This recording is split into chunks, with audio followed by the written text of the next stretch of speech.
What is going on, Patriots fans? This is Jace back with another edition of the Patriots Drive podcast. Guys, it's my favorite time of the year, and honestly, if you're into the draft, it should be yours too. It is the Senior Bowl start day today. A ton of big-time prospects going to be representing their schools and hopefully trying to improve their draft stock the next 5 days with practices and the game. We already got measurements, so I'm going to be reading some of those guys off, but I'm bringing you guys 6 prospects that I think the Patriots and us Patriots fans should be looking at throughout the week of the Senior Bowl practice. So make sure you guys like, subscribe, comment down below who you're going to be watching or who you are excited to watch for the Patriots this upcoming Senior Bowl, because we all know the Patriots target a ton of Senior Bowl guys every year. So there's probably going to be a handful of guys that we see this week that stand out that are going to be on the Patriots next season. So make sure we pay close attention. Without further ado, let's get right into the video.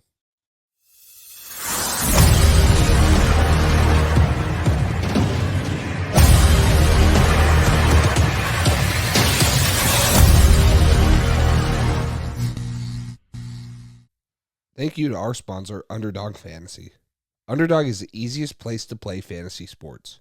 With Underdog, you have a chance to 20 times your money in a single night. You just have to choose higher or lower for whatever player stats you want, and you have a chance to win big.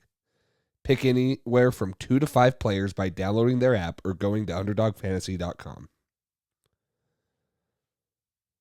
And now with their pick'em insurance, you don't even have to hit on all your picks to win the money. So what are you waiting for? Make sure you use code PATCHDRIVE today for your first deposit matched up to $100. Okay, starting right off the bat at what I think is a very big need for the Patriots, and it's not going to be probably a first-round need. Well, it is a first-round need. Sorry, I misspoke. This is probably not going to be first-round players. Could be first-round guys that sneak into the second round, obviously, depending on how they do at the Senior Bowl. I'm going to be talking about 2 tackles that I think the Patriots should be looking at pick 34 if they do decide to go with a quarterback or a receiver at pick number 3. There's going to be some dang good opportunities and dang good players at the second overall pick. So the first guy I'm going to throw out here is offensive tackle Tyler Guyton out of the University of Oklahoma. Now, Tyler Guyton measured in today 6'7" 1/8, 328 pounds. He had 10-inch hands, 34 2/8-inch arms, and an 82 3/8-inch wingspan. Very, very good measurements. You don't want to be under 34-inch arm length to play offensive tackle. Most of the time, that's when you get kicked into offensive guard. Great elite length, really good size at 6'7". This is a guy that used to play H-back at TCU before he went to Houston. This guy was a tight end, like a sliding tight end, H-back that got the ball in space and was able to make some plays with his legs.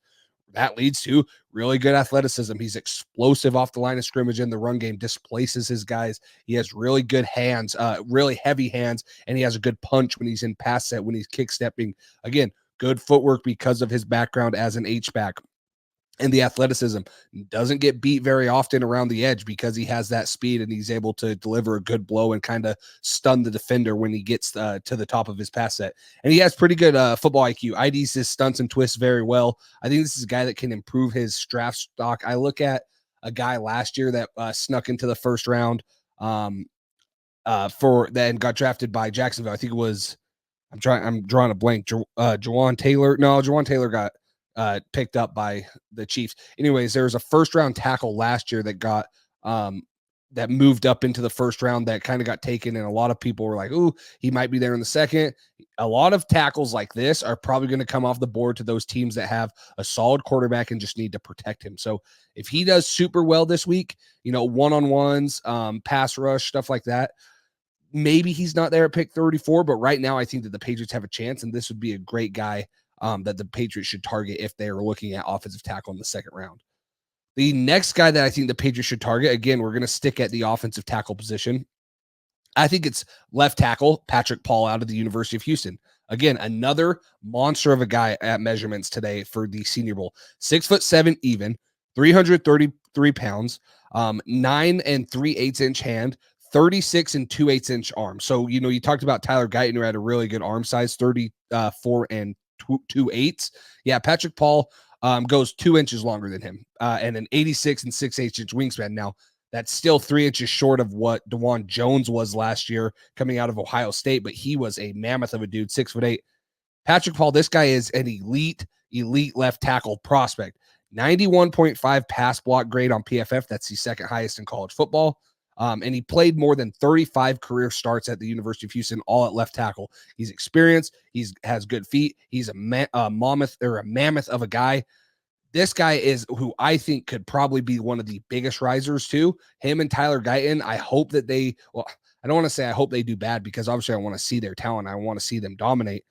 But I want these guys to be available for the Patriots at pick 34. I want them to have a chance to take one of these guys because if you don't take an offensive tackle at pick 3, or if you don't trade down and look to get like Joel Alt, Olu Fashanu, Tylese Fuaga, if you can take these guys at 34 and get like Jaden Daniels, or maybe the Commanders go Daniels and you get Drake May, I honestly think these guys are staple left tackles also. They're not going to have the high upside, in my opinion, like Joe Alt or Olufashanu will, and they're probably going to be a little bit more of a prospect. But these guys have all the intangibles. Like measuring in at 6'7", a 36 and 2/8 inch arm length is that is like elite NFL size for a left tackle. So I think these guys could definitely improve their draft stock. And those are the two offensive tackles, along with a couple other ones, and I'm sure I'll have another video coming out talking about offensive tackles or just players in general that impressed me at the Senior Bowl. But right off the rip, going into day one, these are two guys that I'm going to be identifying in most drills for the Patriots fans and who I think they should watch. So make sure you keep an eye on those guys because they're legit second round prospects in my mind that the Patriots have a chance at with their premium second round pick. So moving on, quarterback's a huge need for the Patriots, obviously. Now, Jaden Daniels, Caleb Williams, Drake May, none of them are here. But two guys are here that are really intriguing in Michael Penix Jr. and Bo Nix. The rumors are that Michael Penix Jr.'s medicals are going to clear. They're going to be fine. I think he has a ton to gain this week. I think Bo Nix has even more to gain. I think there's a lot of doubt around Bo Nix. We saw Michael Penix lead his team to the national championship, and he had a little bit of a downer game. But everyone knows Michael Penix can throw the ball, okay? He's probably going to be able to impress people a little bit more just seeing him throw in person and how easily and effortlessly the ball comes off his hand. But Bo Nix comes in at 6'1" and 7'8", so a little bit smaller, 218 pounds, 9 and 7/8 inch hand. Now that's good size. You don't really want it to be under 9 inches for a quarterback. Now Michael Penix had massive hands. I don't have that exact on me, but he was in the 10s, so really big hands, especially for a 6'2" dude. But I think Bo Nix has good NFL arm strength. I don't think it's Drake May or Caleb Williams like, but he has the arm strength to throw it down the field. When he wanted to, he could throw the ball really accurately and really good down the field to Troy Franklin. They are explosive. He's really good in the quick game, so I'm excited to see him kind of throw some one-on-one, quick slants, digs, stuff like that. Where he needs to learn it, and I also think that he's good with his legs, but you're probably not going to see much of that in the Senior Bowl just because quarterbacks aren't going to be looking to run, and most of the time he's just going to be throwing one-on-ones, and so he's not going to have an opportunity to tuck and run. He's an underrated athlete. He's also a 5-year starter at Auburn and Oregon, and so SEC, Pac-12. I think he has a ton of experience, and I value that. Like I'm legit excited about a guy that has that much experience because he's gone through a lot of things. He struggled a little bit at Auburn. He improved a ton at Oregon. He just didn't get through his reads very much, and he was not asked to do a ton in that Oregon offense. But what he was asked to do, he was really, really good at. So I think Bo Nix has a ton to gain. Maybe could propel himself into the first round if the Patriots do decide to go Marvin Harrison Jr. at pick 3, or maybe Joe Ald or trade down or something. Maybe Bo Nix is a guy they're looking to trade up for in the first round, or hopefully he slides maybe like Will Levis did last year, and they can grab him like Tennessee did with Will Levis. And now you're able to get a guy that was projected to be a first round pick, but he falls a little bit into the second, and then you grab him because you have that early pick. So I'm excited to see both Bo Nix and Michael Penix. I think Bo Nix has a little bit more to gain than Michael Penix does, just because he didn't beat Michael Penix. He has those question concerns, and I think it's going to be fun to watch him all week kind of battle it out with Michael Penix, even though they're going to be on the same team. So let's move to the wide receiver position. I got 3 guys here because I think this is a very exciting group, and I honestly could have done all 6 at this position. I could have done 6 offensive tackles. I could have thrown in a linebacker there that I'm interested in. I mostly tried to get the Patriots' biggest needs because that's what Patriots fans should be looking for. And receiver, quarterback, offensive tackle are my biggest needs. So again, probably a couple guys here that will be available at pick 34. Could be a late first round pick. And so maybe they outplay the Patriots draft position at pick 34 because of this week and obviously how they test. Number 1, I have Tez Walker, also known as Devontae Walker, North Carolina receiver. He measured at 6'1.5", 197 pounds, 9-inch hands, 32 and 6/8 inch arms, and a 79 and 2/8 inch wingspan. Okay. This guy didn't play the first couple of games with Drake May this season. He transferred from Kent State. He had been a multiple time transfer. So the NCAA was being stupid and made him sit out a couple games. This guy came back and dominated with Drake May. I mean, he is a legitimate deep threat at any moment. Long strides, very explosive, has great top end speed and acceleration. Now, he wasn't asked to run very many routes at North Carolina. North Carolina was just like, hey, you're going to run, a go, you're going to run a skinny post, you're going to run a cross, you're going to run to space. Drake May is going to find you, and that's how their offense was. And he's damn good at it because he can stack receivers so quickly. He's so fast, so good at accelerating and getting by receivers and making himself open. So maybe this is a guy that we thought Tyquan Thornton was going to be. Maybe you can bring him in and he can have a little bit of chemistry with who's ever going to be quarterback. Maybe you get Drake May and somehow this guy falls at pick 34 and you pair them up with each other at pick 3 and pick 34. That would kind of be a dream in my mind. But he has really good high ball skills. He high points the ball well. He had 10 contested catches this year. This guy is, I don't see him getting any worse than what he is, right? Like we say, he didn't run very many routes. At least he's going to come in and he's going to be a deep threat for them, for whoever he comes on. And I'm excited to see him in one-on-ones. I'm excited to see if maybe he has expanded that game, if he's going up against some corners in this class, if he can get off press man consistently and maybe run, a couple slants and get open quickly for the quarterback. I'm also really excited to just see him take off and run and stack corners because I think he's going to be able to blow by a bunch of these corners in one-on-one. So he's going to be really exciting. I think Patriots fans and a lot of people who watch the Senior Bowl are going to be like, who the heck is this guy? Like, he is just running past dudes. He's wide open. Michael Penix, Bo Nix. Hopefully they can hit him in stride and, give fans a little bit of a show. So Tez Walker out of North Carolina, I think would be a great pick at 34 if the Patriots want to go receiver there. Another receiver I think the Patriots should look at is Xavier Legette out of South Carolina. Okay. 6'1", even 223 pounds. He had an 8 and 7/8 inch hand measurement, a little bit smaller. So you worry if he has a little bit of a problem catching the ball, which he hasn't so far. 31 and 5/8 inch arm and a 77 and 2/8 inch wingspan. Good measurements for an X receiver, true in the boundary. This guy had 1,255 yards last year. 6 of his games were over 110 receiving yards. That led college football. This guy's used all over the field, right? I don't want to compare him to Deebo Samuel, but this guy is like, they line him up like he is Deebo Samuel. They put him in the backfield. They put him in the slot. They use him at motions. They put him in the boundary. This guy can do a ton of different things. Now, this is going to excite Patriots fans, or at least I know it will excite the Patriots coaching staff. This guy's also a gunner on punt.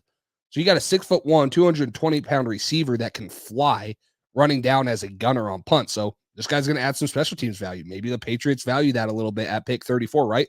Obviously, you're trying to get him to be a dang good receiving threat for who's ever at quarterback.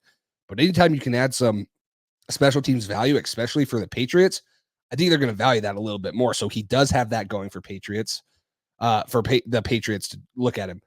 This guy and Devontae Walker, very similar. Straight line speed, like just fast. Like when they get going, and they go quick. Like it is not like a buildup. Like they can get moving very fast. They can get on the cornerback's toes. They can run by them. They can sell their routes, comebacks, stuff like that. Same thing with Devontae Walker. They're a little clunky in and out of breaks, right? So people are instantly going to think, oh, they're bigger receivers. This is N'Keal Harry. No, they're more polished. They're faster than N'Keal Harry. They're probably not as good of a contested catch guy as N'Keal Harry. Obviously, anytime Patriots fans hear about a big receiver that has a little bit of struggle running the whole route tree, they're going to instantly go to N'Keal Harry. Guys, don't go to N'Keal Harry. These guys are very different from N'Keal Harry and had very different college careers. But that would be the knock on these guys is, hey, can they consistently run, a dig, or can they consistently get off press coverage and get to a slant? Now, they have way better speed than N'Keal Harry does, so that already excites people a lot more, and that's kind of what the Patriots are missing. So last receiver here I want to talk about, totally different than the first two guys that I just mentioned with Tez Walker and Xavier Legette. This is Georgia's Ladd McConkey. Now, a lot of people are going to be like, oh my gosh, why are we bringing this guy up? Well, all this guy does is win in man coverage. All he does is get open. He runs great routes. Every route he runs great. Like he is a legitimate elite route runner. Okay. Now I'm not going to compare him to Cooper Kupp, but when you talk about some of the best route runners in the league, you think of Cooper Kupp, right? Like that's how this guy was in college. He was dominant. He was always open for either Stetson Bennett last year or Carson Beck this year at the University of Georgia. A little bit smaller frame, 5'11" and a half, 187 pounds. Again, 8 and 5/8 inch hands, so a little bit smaller, but this guy's only had 2 drops in college football. So not a problem with that. Like he just gets open and he just catches the ball consistently. Now, a lot of people are also going to be like, oh, he doesn't run very deep. Well, this guy had 16.1 yards per reception. So, and what's interesting about that is 6.3 of them were yards after the catch. So this guy's good at getting open, creating separation, but then also creating after the play.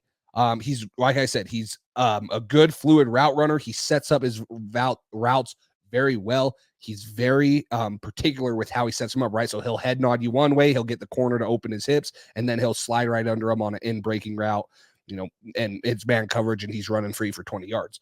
Had a great national championship game against TCU. Obviously, they dominated that game. And this guy's a high IQ football player. Like, I think the knock on him is going to be a straight line speed. I remember a guy last year that people knocked about their straight line speed and said this guy didn't test very well in the 40. And that guy just set rookie records at the receiver position. That was Puka Nacua, right? Like at some point, measurements only go so far and testing only goes so far, right? This guy plays fast. He plays fast like Puka Nacua does. He gets open like Puka does. I'm not calling him Puka Nacua, and I'm not saying he's going to have those type of rookie records. But I'm saying that what we saw Puka do and defy all of what the scouts said and what people were knocking on Puka is what Ladd McConkey's going to do, in my opinion. And that's why he's one of my favorite guys. I think if you get him and Demario Douglas on the same field, and I know it's not going to be a popular opinion, but if you keep Devontae Parker and Tyquan Thornton or Kendrick Bourne on the outsides, I think you change the dynamic of this offense because Demario Douglas and Ladd McConkey would be able to get open consistently on third downs. Think of Julian Edelman, Danny Amendola, Wes Welker, like the guys the Patriots have always had that are Mr. Reliable on third downs. This is going to be him. He's going to be able to get open consistently for who's ever throwing him the ball, whether it's Jaden Daniels, Mac Jones, Bailey Zappi, Bo Nix, who's ever there, he's going to be Mr. Reliable and he's going to be open. So not the most exciting athletically, measurement-wise, receiver in Ladd McConkey, but a guy that just does everything right, and that's what people should want. Like Puka Nacua just did everything right.